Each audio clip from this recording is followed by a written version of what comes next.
The enticing scent of sizzling bacon mingled with the gentle hum of the coffee machine, an aromatic prelude to our cherished Sunday ritual. It was a small enclave of domestic bliss carved out amid our otherwise hectic lives. A moment where time felt suspended and the outside world faded away. I carefully set the tray on the bedside table, the silver surface glinting in the soft, warm light that filtered through the curtains, casting a gentle glow around the room.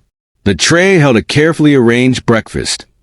2 perfectly poached eggs with their delicate runny yolks, crispy bacon that crackled with each bite, a slice of toasted sourdough with its golden crust, and a glass of freshly squeezed orange juice, vibrant and inviting. Beside it lay a folded note card, its presence both simple and foreboding. From the doorway, I watched as Amelia stirred, her long, dark hair spilling across the pillow like ink flowing into water. A small smile graced her lips as she reached for the tray, and my heart ached with a bittersweet mix of love and despair. For weeks, months, even, I had tried to dismiss the gnawing suspicion that had taken root in my mind, the late-night whispers of doubt that haunted me, and the faint, unfamiliar cologne that lingered on her clothes after she returned home. Denial is a powerful drug. It shields you from the pain of reality, wrapping you in a comfortable yet deceptive cocoon. I loved her deeply. We had built a life together, brick by brick, dream by dream. The thought of that life crumbling around me was unbearable. Yet, the truth is relentless, like a splinter that digs deeper, demanding to be acknowledged. Then came that rainy Tuesday, a day that began like any other, but quickly spiraled into a nightmare. I returned home early from a business trip, a sick feeling twisting in my gut, an instinctual foreboding that something was terribly wrong. My heart raced as I pushed open the front door, and the sight that greeted me shattered my world into a million irreparable pieces. There she was, in our bed with him. The air thickened around me. The walls seemed to close in, and all I could hear was a roaring rush of my own blood pulsing in my ears.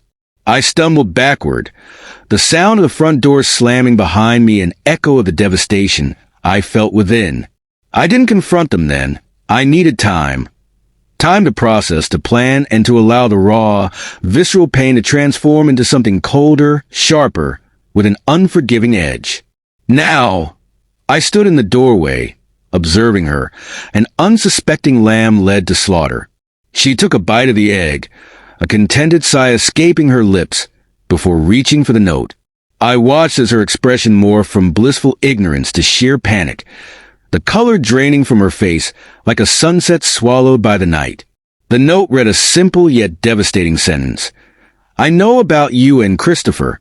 The fork clattered against the tray as she froze, her eyes darting around the room as if the walls might somehow offer an explanation for this terrifying revelation.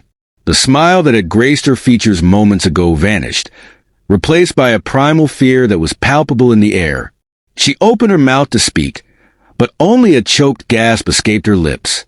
Then, as if her legs had turned to water, she collapsed onto the bed, the tray crashing to the floor, the remnants of our breakfast scattering like the pieces of our shattered life. I stepped into the room, my heart a stone in my chest. "Good morning, Amelia," I said, my voice flat and devoid of emotion, the words hanging in the air like a heavy fog. She scrambled against the headboard, her eyes wide with terror, searching my face for answers. "How did you?" she stammered, her voice trembling.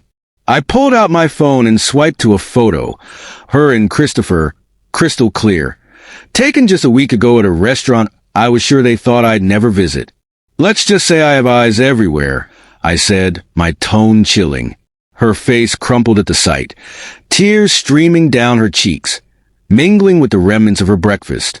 "Please, David," she sobbed, her voice cracked and desperate. "I'm so sorry. It just happened." Happened? I laughed, a hollow, bitter sound that echoed in the silence. Happened repeatedly over months in our bed? That kind of happened? She had no answer, only more tears, silent acknowledgments of her betrayal. "Get dressed," I ordered, my voice steely and unyielding. We have somewhere to go. Confusion swirled in her tear-filled eyes. Where? She asked, her voice barely above a whisper. You'll see, I replied, the words heavy with the weight of unspoken intentions. 30 minutes later, we stood outside Christopher's apartment. A sleek, modern building in an upscale part of town, a sharp contrast to the cozy home we had built together. The irony of the situation struck me with a bitter force. I worked tirelessly to provide her with that life, and this was how she repaid me. I rang the doorbell, the sharp sound slicing through the quiet Sunday morning, a herald of the confrontation that awaited us. Moments later, Christopher opened the door, his sleepy smile fading instantly as he recognized the tension in the air. David, he stammered, his eyes darting between us, the color draining from his face as he took in the scene. Christopher, I said, my voice low and menacing, each syllable laced with barely contained fury. We need to talk. I stepped inside, Amelia trailing behind me like a wounded animal, her presence a reminder of the betrayal that had shattered my world. His apartment was immaculate, a minimalist display devoid of any personality.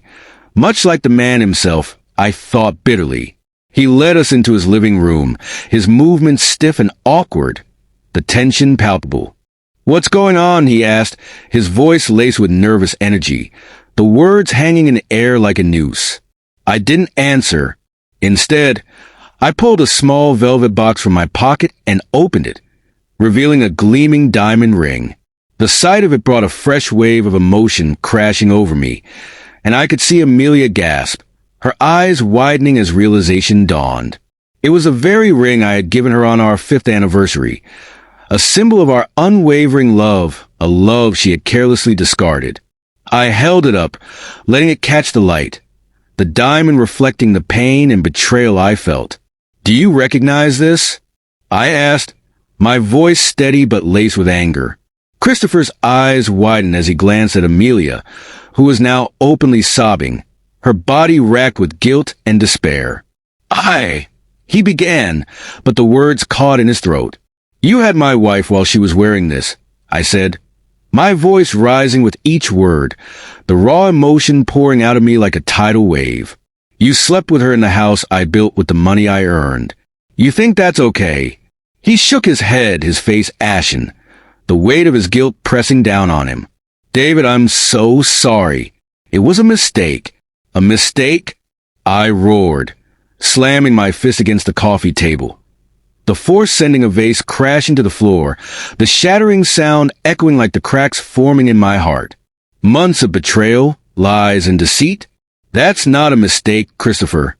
That's a choice, a conscious, deliberate choice. Amelia was now huddled on the floor, a broken, pathetic mess, and I felt a flicker of pity for her. But it was quickly extinguished by the white-hot rage still burning within me. I'm leaving her, I declared, turning to face Amelia, whose tear-streaked face was a painful reminder of what we had lost. I want a divorce. Then, I turned back to Christopher, my voice dripping with disdain. You can have her. You deserve each other. With a swift motion, I threw the ring at Amelia's feet, the cold metal landing with a dull thud, a final punctuation mark on our shattered marriage and the life we once shared. Without another word, I turned and walked out, leaving them amidst the wreckage of their affair, the door closing behind me like a chapter slamming shut. The following months were a blur of lawyers' paperwork and the agonizing process of untangling our lives. It was painful, excruciating, even, but with each passing day, I felt a sliver of weight lifting from my shoulders.